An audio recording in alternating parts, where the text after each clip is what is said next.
ದಿವಸ ಮಾನ್ಯ KRS ಪಕ್ಷದ ಮುಖ್ಯಸ್ಥರು ರಾಜ್ಯಾಧ್ಯಕ್ಷರು ಮಾನ್ಯ ಶ್ರೀ ರವಿಕೃಷ್ಣ ರೆಡ್ಡಿ ಅವರು ಪತ್ರಿಕಾಗೋಷ್ಠಿಯನ್ನು ಮಾಡಿದ್ದಾರೆ ತುಮಕೂರಲ್ಲಿ. ಅವರಿಗೆ ಪಾಪ ನನಗನ್ಸುತ್ತೆ ಮಾಹಿತಿಯ ಕೊರತೆ, ಅದರಲ್ಲಿ ನಾನು ನೋಡಿದೆ, ಅವರ ಪತ್ರಿಕಾಗೋಷ್ಠಿಯನ್ನು ನೋಡಿದೆ, ಮಾಹಿತಿ ಕೊರತೆ ಬಹಳಷ್ಟು ಇದ್ದಾಗ ಕಾಣುತ್ತೆ. ಅವರು ನನ್ನ ಮೇಲೆ ವೈಯಕ್ತಿಕವಾಗಿ ಟೀಕೆಯನ್ನು ಮಾಡಿದ್ದಾರೆ, ಅಸಮರ್ಥ ಅಂತ ಹೇಳಿದ್ದಾರೆ. ಅದೆಲ್ಲ ಅವು ಹೇಳಲಿ, ಅವರು ಹೇಳೋದ್ರಲ್ಲಿ ನಾನೇನು ಅದನ್ನು ಅಬ್ಜೆಕ್ಷನ್ ಮಾಡೋದಕ್ಕೆ ಹೋಗೋದಿಲ್ಲ. ನನ್ನ ಅಸಮರ್ಥತೆ ಸಮರ್ಥತೆ ಇದೆಲ್ಲ ನಮಗೆ ಜನ ತೀರ್ಮಾನ ಮಾಡ್ತಾರೆ ಅಥವಾ ವ್ಯವಸ್ಥೆ ತೀರ್ಮಾನ ಮಾಡುತ್ತೆ. ಅದ್ರ ಬಗ್ಗೆ ನಾನು ಟೀಕೆ ಮಾಡೋಕ್ಕೂ ಹೋಗೋದಿಲ್ಲ. ಆದರೆ ತುಮಕೂರಿಗೆ ಬಂದು ತುಮಕೂರಿನ ಅನೇಕ ವಿಚಾರಗಳನ್ನು ಮಾತಾಡಿದ್ದಾರೆ, ಅಭಿವೃದ್ಧಿಗಳ ವಿಚಾರ ಮಾತಾಡಿದ್ದಾರೆ, ವೈದ್ಯಕೀಯ ಕಾಲೇಜು, ಸರ್ಕಾರಿ ವೈದ್ಯಕೀಯ ಕಾಲೇಜಿನ ವಿಚಾರ ಮಾತಾಡಿದ್ದಾರೆ. ಪಾಪ ಅವ್ರಿಗೆ ಗೊತ್ತಿಲ್ಲ ನಾವು ತುಮಕೂರಿನಲ್ಲಿ ಏನೆಲ್ಲ ಅಭಿವೃದ್ಧಿ ಆಗಿದೆ ಅನ್ನೋದನ್ನ ಮುಂದಿನ ದಿನದಲ್ಲಿ ನಾನು ಒಂದು ಒಂದು ಹ್ಯಾಂಡ್ಔಟ್ಸ್ನೇ ಬಿಡುಗಡೆ ಮಾಡ್ತೇನೆ. ಯಾಕೆಂದ್ರೆ ನೋಡಿ, ವೈದ್ಯಕೀಯ ಕಾಲೇಜನ್ನ, ಸರ್ಕಾರಿ ವೈದ್ಯಕೀಯ ಕಾಲೇಜನ್ನ ಮಾಡಬೇಕು ಅನ್ನೋ ಉದ್ದೇಶಕ್ಕೇನೆ ನಾವು ಇವತ್ತು 130 ಕೋಟಿ ರೂಪಾಯಿ ಆಸ್ಪತ್ರೆಯನ್ನ, ಹಳೆ ಆಸ್ಪತ್ರೆಯನ್ನು ಹೊಡೆದು ಕಟ್ಟೋದಕ್ಕೆ ಹೊರಟಿದ್ದೀವಿ. ಆಮೇಲೆ ಆ ದುಡ್ಡು ಕೂಡ ಸೆಪ್ಟೀಸಲ್ಲಿ ಬಂದಿದೆ. ಏನೋ ಅವರು ಹೇಳಿದ್ದಾರೆ, ಅದನ್ನು ಹಣನೇ ಉಪಯೋಗ ಮಾಡಿಲ್ಲ ಅಂತ ಹೇಳಿದ್ದಾರೆ. ಆಮೇಲೆ 3 ತಾಲೂಕು, ಚಿಕ್ಕನಾಯಕನಹಳ್ಳಿ, ಆಮೇಲೆ ತಿಪ್ಟೂರು, ಗುಬ್ಬಿ, 3 ಮೈನಿಂಗ್ ತಾಲೂಕು ಅಂತ. ಆ ಮೈನಿಂಗ್ ತಾಲೂಕಲ್ಲಿ ದುಡ್ಡೇ ಖರ್ಚು ಮಾಡಿಲ್ಲ ಅಂತ 100 ಕೋಟಿ ರೂಪಾಯಿ ಈಗಾಗಲೇ ಅಪ್ರೂವಲ್ ಮಾಡಿ ಆ ಸೆಪ್ಟೀಸ್ ಇದರದ್ದು ಅಧ್ಯಕ್ಷರಿದ್ದಾರಲ್ಲ ಮಾನ್ಯ ಜಸ್ಟಿಸ್ ಸುದರ್ಶನ್ ರೆಡ್ಡಿ ಅವರು ಅಪ್ರೂವ್ ಮಾಡಿ ಕೊಟ್ಟಿದ್ದಾರೆ. ಆ ಕೆಲಸಗಳು ನಡೀತಾ ಇದೆ.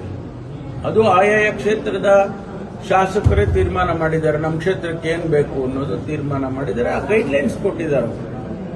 ಎಜುಕೇಷನ್ಗೆ, ಹೆಲ್ತ್ಗೆ, ರೂರಲ್ ಡೆವಲಪ್ಮೆಂಟ್ಗೆ, ಫಾರೆಸ್ಟ್ಗೆ ಅಂದ್ರೆ ಎನ್ವಿರಾನ್ಮೆಂಟಲ್ ಇದಕ್ಕೆ ಈ ರೀತಿ ಗೈಡ್ಲೈನ್ಸ್ ಕೊಟ್ಟು ಆ ಗೈಡ್ಲೈನ್ಸ್ ಒಳಗಡೆನೆ ಹಣ ಖರ್ಚು ಮಾಡಬೇಕು ಅಂತ ಹೇಳಿದ್ದಾರೆ. ಅದರಲ್ಲಿ ಮಾಡಿದ್ದಾರೆ. ಆ 3 ತಾಲೂಕು ನಾನು ಅವರಿಗೆ ಪರ್ಸನಲ್ ಆಗಿ ಭೇಟಿ ಮಾಡಿ ನೋಡಿ, ಆರೋಗ್ಯದ ದೃಷ್ಟಿಯಿಂದ, ಶಿಕ್ಷಣದ ದೃಷ್ಟಿಯಿಂದ ಜಿಲ್ಲೆನೇ ಒಂದು ಯೂನಿಟ್ ಅಂತ ತಗೊಳ್ಳಿ. ಬರೇ 2,000 ಕೋಟಿನ ತಗೊಂಡ್ರೆ ಬರೇ 3 ತಾಲೂಕಿಗೆ ಖರ್ಚು ಮಾಡಿದ್ರೆ ಆವಾಗ ತಾರತಮ್ಯ ಆಗುತ್ತೆ, ಬೇರೆ ತಾಲೂಕುಗಳಿಗೆ ಡೆವಲಪ್ಮೆಂಟ್ ಆಗೋದಿಲ್ಲ. ಅದಕ್ಕೋಸ್ಕರ ನೀವು 2 ಕ್ಷೇತ್ರ ಅಂತೂ ಎಜುಕೇಷನ್ ಅಂಡ್ ಹೆಲ್ತ್ ನಿಮಗೆ ಪರ್ಮಿಷನ್ ಕೊಡಿ ಅಂತ ಕೇಳ್ಕೊಂಡಿದ್ದಾರೆ. ಅವರು ಕೊಟ್ಟಿದ್ದಾರೆ. ಈಗ ಕೆಲಸಗಳು ಪ್ರಾರಂಭ ಆಗಿದೆ. ಎಲ್ಲ 3 ಕ್ಷೇತ್ರದಲ್ಲೂ ಆಗಿದ್ದಾವೆ. ಈಗ ಜಿಲ್ಲೆ ಒಳಗೂ ಕೂಡ ಪ್ರಾರಂಭ ಆಗುತ್ತೆ. ಪಾಪ ಇವರಿಗೆ ಯಾರೇನು ಹೇಳಿದ್ರೋ ಗೊತ್ತಿಲ್ಲ. ನಾವು ಸರ್ಕಾರಿ ಕಾಲೇಜ್ ಮಾಡೋದಕ್ಕೆ ಅಡ್ಡ 20 ಎಕರೆ ಭೂಮಿ, ಆಗ ಹೊಸದಾಗಿ ಏನು ರಿಂಗ್ ರೋಡ್ ಬರುತ್ತೆ ಅಲ್ಲಿ ನಾವು ಈ ಕಾಲೇಜ್ ಮಾಡೋದಕ್ಕೆ ಕೂಡ ಹಾಸ್ಟೆಲ್ಸ್ಗಳು ಮುಂದಿನ ದಿನದಲ್ಲಿ ಮಾಡೋದಕ್ಕೆ ಅನುಕೂಲ ಆಗುತ್ತೆ ಅಂತ ಅಲ್ಲಿ ಜಾಗನ ಗುರುತಿಸಿದ್ದೀವಿ. ಈ ಆಸ್ಪತ್ರೆ ಆದರೆ 450 ಬೆಡ್ ಆಸ್ಪತ್ರೆ ಆಗುತ್ತೆ. ಈಗಾಗಲೇ ಇನ್ನು ನಾವು ಮಹಿಳಾ ಮತ್ತು ಮಕ್ಕಳ ಆಸ್ಪತ್ರೆ, ಕ್ಯಾನ್ಸರ್ ಆಸ್ಪತ್ರೆ, ಟ್ರಾಮಾ ಸೆಂಟರ್ ಇದೆಲ್ಲ ಸೇರಿದ್ರೆ ಅದೊಂದು 300-400 ಬೆಡ್ ಆಗುತ್ತೆ. ಆಗ ನಮಗೆ ಮೆಡಿಕಲ್ ಕಾಲೇಜ್ ಮಾಡೋದಕ್ಕೆ ಸಾಧ್ಯ ಆಗುತ್ತೆ. ಇದು ಪಾಪ ಅವರಿಗೆ ಗೊತ್ತಿಲ್ಲ. ನಾವು ಅವ್ರಿಗೆ ಯಾರಿಗೂ ಹೇಳಕ್ ಹೋಗ್ಲಿಲ್ಲ. ಅದರಿಂದ ಅದು ಒಂದು ಭಾಗ. ಆಮೇಲೆ ಅನಾವಶ್ಯಕವಾಗಿ ಅಧಿಕಾರಿಗಳ ಮೇಲೆ ಆಪಾದನೆ ಮಾಡೋದನ್ನ ನಾನು ಟೀಕೆ ಮಾಡಕ್ ಹೋಗಲ್ಲ. ಅವರಿಗೆ ರೈಟ್ಸ್ ಇದೆ, ಮಾಡಲಿ. ಅದಕ್ಕೆ ಜಿಲ್ಲಾಧಿಕಾರಿಗಳಿರ್ಬೋದು, SP ಅವರಿರ್ಬೋದು, ಇಡೀ ಜನಸಮುದಾಯಕ್ಕೆ ಗೊತ್ತಿದೆ ಏನ್ ಕೆಲಸ ಮಾಡಿದ್ದಾರೆ, ಅವರೆಲ್ಲ ಏನ್ ಮಾಡ್ತಾ ಇದ್ದಾರೆ ಅಂತ. ಇಲ್ಲ ಅವ್ರ ಮೇಲೆ ಸ್ಪೆಸಿಫಿಕ್ ಆಗಿ ಕರಪ್ಷನ್ ಚಾರ್ಜಸ್ ಇದ್ರೆ ಅಥವಾ ಇನ್ನೇನಾದ್ರೂ ಮ್ಯಾನಿಪುಲೇಟ್ ಮಾಡಿದ್ರೆ ಅದನ್ನ ನಾವು ಸರ್ಕಾರ ಗಮನಿಸುತ್ತೆ. ಅರೆಸ್ಟ್ ಮಾಡಿದ್ರು ಅದು ಬಿಡಿ, ಅದು ನೋಡಿ, ಯಾರು ಉದ್ದೇಶಪೂರ್ವಕವಾಗಿ ಮಾಡಲಿಲ್ಲ. ಅವತ್ತು ಅವ್ರು ಬಂದ್ರು. ಈಗ ನಾವು ಮಾಡಿದ್ದೇ ಅಹವಾಲನ್ನು ಸ್ವೀಕಾರ ಮಾಡಕ್ಕಲ್ವಾ? ಅವ್ರು ಬಂದು ಅಹವಾಲು ಕೊಟ್ಟಿದ್ರೆ ನಾವು ಯಾರು ಬೇಡ ಅಂತೀವಿ? ಅದಕ್ಕೆ ನಾನು 11 ಗಂಟೆಯಿಂದ 3:30ವರೆಗೂ ಕೂಡ ನಾನು ಕೂತ್ಕೊಂಡಲ್ಲಿ ಎಲ್ಲರ ಪ್ರತಿಯೊಬ್ಬರ ಅಹವಾಲನ್ನ ತಗೊಂಡ್ರೆ ಅವರು ಬಂದು ಕೊಡ್ಬೇಕು. ಅವ್ರನ್ನ ಬೇಡ ಅಂತ ನಾ ಯಾರಾದ್ರೂ ಬೇಡ ಅಂತ ಹೇಳಿದ್ರೆ ಬಂದು ಏಕಾಏಕಿಯಾಗಿ ಅವರು ಬೇರೆ ಬೇರೆ ರೀತಿಯಲ್ಲಿ ಅವ್ರು ವರ್ತನೆ ಮಾಡಿದ್ದು. ಅಷ್ಟಕ್ಕೋಸ್ಕರ ಆ ರೀತಿ ಘಟನೆ ನಡೀತಾ ವಿನಃ ಯಾರು ಉದ್ದೇಶಪೂರ್ವಕವಾಗಿ ಅವರನ್ನ ಟಾರ್ಗೆಟ್ ಮಾಡಿ ಮಾಡುವಂತ ಕೆಲಸ ಯಾರಿಂದನೂ ಆಗಲಿಲ್ಲ. ಅವರು ಕೂಡ ಅದನ್ನ ಅರ್ಥ ಮಾಡಿಕೊಂಡ್ರೆ ಒಳ್ಳೆಯದು ಅಂತ ಹೇಳಿ ಈ ಸಂದರ್ಭದಲ್ಲಿ ಹೇಳ್ತೀನಿ ಅಷ್ಟೇ. ನಾವು ಬಳ್ಳಾರಿಯಿಂದ ತಂದಂತ ಹಣವನ್ನು ಯೂಸ್ ಮಾಡಿದ್ದೀವಿ ಅಂತ ಹೇಳಿದ್ರೆ ಅಷ್ಟೇ. ಯಾರು ಗಣಿ ಸ್ಪೆಷಲ್ ಆಗಿ ತಂದು ತಂದಿದೆ ಅಂತ ಅಲ್ಲ, ಬಳ್ಳಾರಿ ಅಲ್ಲ, ಬಳ್ಳಾರಿ ಜಿಲ್ಲೆ, ಚಿತ್ರದುರ್ಗ ಜಿಲ್ಲೆ, ತುಮಕೂರು ಜಿಲ್ಲೆ, ಈ 3 ಜಿಲ್ಲೆ ಗಣಿಯನ್ನ ನಡೆಯುತ್ತೆ. ಗಣಿ ಬಾಧಿತ ಅಂದ್ರೆ ಗಣಿಯನ್ನ ಮಾಡತಕ್ಕಂಥ ಇದು ಜಿಲ್ಲೆಗಳು. ಅಲ್ಲಿ ಅವರು ಸೆಸ್ ಕಲೆಕ್ಟ್ ಮಾಡ್ತಾರೆ.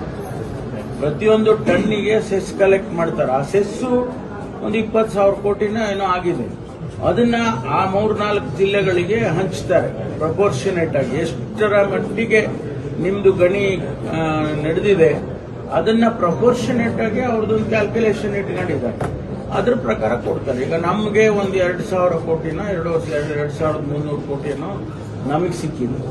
ಅದನ್ನ 5 ವರ್ಷದಲ್ಲಿ ಖರ್ಚು ಮಾಡಬೇಕು. ಒಂದೇ ಸಾರಿ ಕೊಟ್ಬಿಡೋದಿಲ್ಲ. ನಮ್ಗೆ ಅಷ್ಟೂ ಕೊಟ್ಬಿಟ್ರೆ ಪರವಾಗಿಲ್ಲ, ನಾವು ಖರ್ಚು ಮಾಡ್ಬಿಡ್ತೀವಿ. ಆದ್ರೆ ಕೊಡಂಗಿಲ್ಲ ಅವರು. ಅದಕ್ಕೆ ಒಬ್ಬ retired chief justice of India, ಅವರು ಜಸ್ಟಿಸ್ ಆಫ್ ಇಂಡಿಯಾ, ಅವರನ್ನ ಅಧ್ಯಕ್ಷ ಸ್ಥಾನ ಕೊಟ್ಟು ಅವರಿಗೆ ನೇಮಕ ಮಾಡಿ ಕಮಿಟಿ ಮಾಡಿದ್ರು. ಅವರು ತೀರ್ಮಾನ ಮಾಡ್ತಾರೆ. ನಾವು ಕೊಟ್ಟ ತಕ್ಷಣ ಅವರೇನಿದೆ. ಈಗ ನೋಡಿ, ನಿನ್ನೆ ನಾನು ಶಿರಾಕ್ ಹೋಗಿದ್ದೆ. ಅಲ್ಲಿ ಆಸ್ಪತ್ರೆ ನೋಡಿದೆ. ಆಸ್ಪತ್ರೆಯಲ್ಲಿ ತುಮಕೂರಿಗಿನ್ನ ಹೆಚ್ಚು ಪೇಷಂಟ್ಸು ತುಮಕೂರು ಆಸ್ಪತ್ರೆಗಿನ್ನ ಶಿರಾದಲ್ಲಿ ನೋಡಿದೆ. ನಾನು ಕಾರಿಡಾರ್ ಅಲ್ಲೆಲ್ಲ ಮಲ್ಕೊಂಡು ಕುಂತ್ಕೊಂಡು ಬಹಳ ಜನ ಇದ್ರು. ನನ್ಗನ್ನಿಸ್ತು, ಏನಪ್ಪ ಇಷ್ಟೊಂದು ಇದಿದೆ, ಇನ್ನೊಂದು ಆಸ್ಪತ್ರೆ ಕಟ್ಟಿದ್ರೆ ಒಳ್ಳೇದು. ನನಗೇನು ಮಾನ್ಯ ಜಯಚಂದ್ರ ಅವ್ರು ಏನು ಹೇಳಿ, ನಾನೇ ಅವ್ರು ಇರ್ಲಿಲ್ಲ ನನ್ನ ಜೊತೆ. ಇದ್ದಿದ್ರೆ ಹೇಳೋರೇನು. ಅವ್ರ ವಾದ ಏನಂದ್ರೆ ಅವರು ಇರ್ಲಿಲ್ಲ. ಆಗ ನಾನು ಅನ್ಕೊಂಡು ಬಂದು ನಮ್ಮ ಅಧಿಕಾರಿಗಳಿಗೆ ಹೇಳಿದೆ, ನೀವು ಈ ಸಬ್ಮಿಸ್ ಅಲ್ಲಿ ಅದನ್ನು ಸೇರಿಸ್ಕೊಳ್ಳಿ, ಪ್ರಪೋಸಲ್ ಮಾಡಿ ಕಳ್ಸೋಣ. ಯಾಕೆಂದ್ರೆ ನಮ್ಗೆ ಅವಶ್ಯಕತೆ ಇದೆ. ಆ ರೀತಿ ನಾವು ಏನ್ ಮಾಡ್ಬೋದು ಜಿಲ್ಲೆಗೆ ಅಂತ ನೋಡ್ಕೊಂಡು ಮಾಡ್ತೇವೆ. ಈಗ ಸ್ಟೇಡಿಯಂ ಆಗಿದೆ ತುಮಕೂರು, ನಿಮ್ಗೆ ಗೊತ್ತಿದೆ. ನಿಮ್ಗೆ ಮಾಧ್ಯಮದವರು ತಮಗೆ ಗೊತ್ತಿದೆಯಲ್ಲ ಏನೇನು ಬೆಳವಣಿಗೆಗಳಾಗಿದ್ದಾವೆ. ನಾವೇನು ಏನು ಕದ್ದು ಮುಚ್ಚಿ ಮಾಡೋ ಅಂಥದ್ದೇನಿದೆ.